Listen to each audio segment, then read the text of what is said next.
horor seram kisahnya. Tetap ditonton sampai tamat. Hidup perlu perjuangan dan doa agar selamat dunia akhirat. Shalom, sugeng rawuh, saudaraku yang dikasihi Tuhan.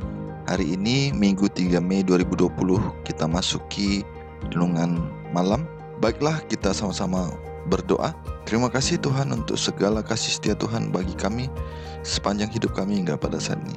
Di sini Tuhan, kami akan belajar firman-Mu. Biarlah firman ini menuntun kami pada pemahaman yang semakin baik dan kehendak-Mu dalam hidup kami, supaya kami tidak menyimpang daripada jalan-Mu. Terima kasih Bapa, biarlah kemuliaan-Mu saja yang selalu nyata dalam hidup kami. Pimpinlah kami dimanapun kami berada, dan biarlah kami selalu hidup dalam jalan-jalan-Mu. Dalam nama Yesus Tuhan dan penebus kami yang maha baik, kami berdoa dan mengucap syukur selalu. Amin. Kita akan membaca ayat-ayat Alkitab yang akan kita bahas dalam pelajaran hari ini. Kita mulai dari Lukas 24 ayat 36 sampai 45. Dan sementara mereka bercakap-cakap tentang hal-hal itu, Yesus tiba-tiba berdiri di tengah-tengah mereka dan berkata kepada mereka, "Damai sejahtera bagi kamu." Mereka terkejut dan takut dan menyangka bahwa mereka melihat hantu. Akan tetapi ia berkata kepada mereka, "Mengapa kamu terkejut?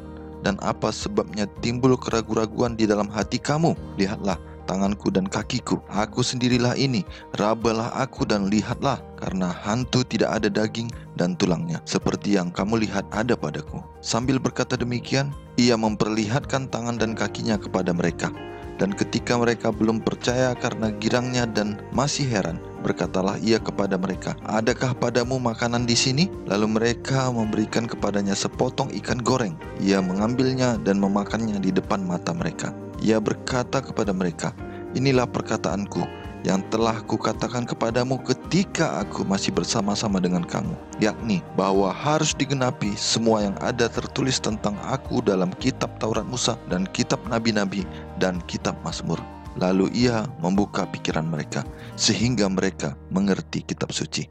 Ayat berikutnya Yohanes 16 ayat 3, "Tetapi apabila ia datang, yaitu Roh kebenaran, ia akan memimpin kamu ke dalam seluruh kebenaran, sebab ia tidak akan berkata-kata dari dirinya sendiri, tetapi segala sesuatu yang didengarnya, itulah yang akan dikatakannya, dan ia akan memberitakan kepadamu hal-hal yang akan datang." Saudaraku, kita masuk pada pembahasan ayat-ayat di atas, di mana judul pembahasannya adalah praduga. Kita sudah baca tadi Lukas 24 ayat 36 sampai 45. Apakah yang mencegah para murid yang sangat akrab dengan Alkitab untuk melihat arti sebenarnya dari firman Allah, bahkan ketika peristiwa yang sudah dinubuatkan di dalamnya dibentangkan di depan mereka? Tidak seorang pun, saudaraku, yang datang kepada teks Alkitab dengan pikiran kosong. Setiap pelajar Alkitab datang kepada Alkitab dengan sejarah dan pengalaman pribadi tertentu yang tidak dihindari berdampak pada proses penafsiran. Bahkan para murid Yesus memiliki gagasan-gagasan sendiri seperti apa Mesias itu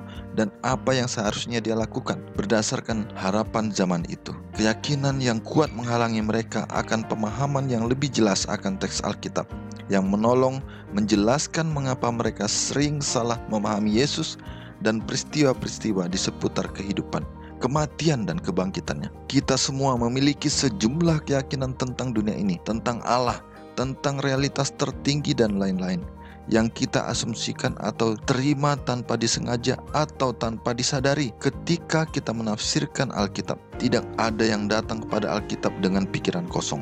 Contohnya, jika pandangan dunia seseorang dengan tegas menolak semua campur tangan supraalami Allah, orang itu tidak akan membaca dan memahami Alkitab sebagai catatan yang benar dan yang dapat dipercaya tentang apa yang telah Allah lakukan dalam sejarah, tetapi akan menafsirkannya dengan sangat berbeda dari seseorang yang menerima realitas supraalami. Penafsir Alkitab tidak dapat sepenuhnya melepaskan diri dari masa lalu mereka sendiri, pengalaman-pengalaman mereka, pendapat-pendapat di mana mereka tinggal, serta dari pendapat yang sudah terbentuk sebelumnya. Netralitas penuh ataupun objektivitas absolut tidak dapat dicapai. Pelajaran Alkitab dan refleksi teologis selalu berhadapan dengan latar belakang praduga kita tentang sifat dunia dan sifat Allah. Tetapi kabar baiknya adalah bahwa Roh Kudus dapat membuka dan mengoreksi perspektif dan prasangka kita yang terbatas ketika kita membaca Alkitab dengan pikiran terbuka dan hati yang jujur. Alkitab berulang kali menegaskan bahwa orang-orang dengan latar belakang yang sangat berbeda dapat memahami firman Allah dan bahwa Roh Kudus akan memimpin kita ke dalam kebenaran. Yohanes 16 ayat 13. Pertanyaan bagi kita, apakah beberapa praduga Anda sendiri tentang dunia? Saudaraku, secara Kristen dan secara manusia sesuai dengan firman Allah bahwa dunia dan bumi diciptakan oleh Tuhan Allah.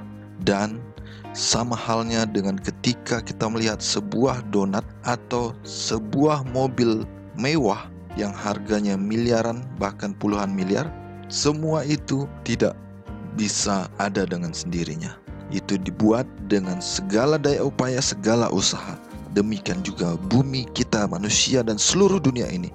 Saya percaya dan saya mempunyai praduga yang kuat bahwa itu diciptakan. Dengan cara apakah Anda bisa menyerahkan semuanya kepada firman Allah, sehingga firman itu dapat membentuk kembali ide-ide Anda agar lebih selaras dengan apa yang Alkitab ajarkan. Simpel saja saudaraku, sebagai orang yang sudah menerima Yesus, menerima kebenaran Allah, banyak keajaiban yang sudah kita alami. Banyak firman yang menunjukkan betapa Allah Maha Kuasa dan apa yang sudah Allah sampaikan dari zaman penciptaan sampai saat ini, semuanya benar-benar terjadi dan sesuai dengan kehendaknya. Apalagi yang harus kita ragukan mengenai firman Allah yang tertulis ini?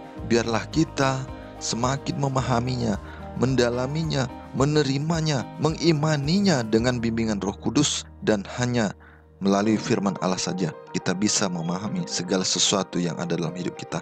Biarlah kita semakin dibawa lebih dekat pada Tuhan dan memuliakan namanya dan menjadi umat-umat Tuhan yang menyembah Tuhan dengan iman dan kekudusan. Baiklah, kita sama-sama berdoa. Terima kasih Tuhan untuk firman Tuhan. Biarlah firman ini membawa kami lebih memahami kehendak-Mu dan memuliakan Engkau, mengerti bahwa Engkau Bapa selalu menyertai kami, memberikan kami bimbingan supaya kami mempunyai praduga yang benar, tepat, mulia, agung, dan suci tentang kebenaran-Mu, tentang kuasa kemuliaan-Mu, tentang kasih karunia-Mu, tentang kemurahan hati-Mu untuk kami umat manusia. Biarlah segala makhluk, segala bangsa memuliakan Engkau saja Bapa, dan mempunyai pemikiran yang benar bahwa Engkaulah Allah yang Maha Kuasa, yang memiliki segala sesuatu yang ada dalam hidup kami di dunia ini. Jadilah kehendak-Mu dalam hidup kami Tuhan, dan biarlah kami semakin kuat dalam iman percaya kami. Dalam nama Yesus Tuhan dan Penebus kami berdoa dan mengucap syukur selalu. Haleluya, amin. Pergi ke kali mencari batu. Batu kali siapa yang punya? Jika menginginkan sesuatu, berjuanglah untuk mendapatkannya. Bonzo Horas.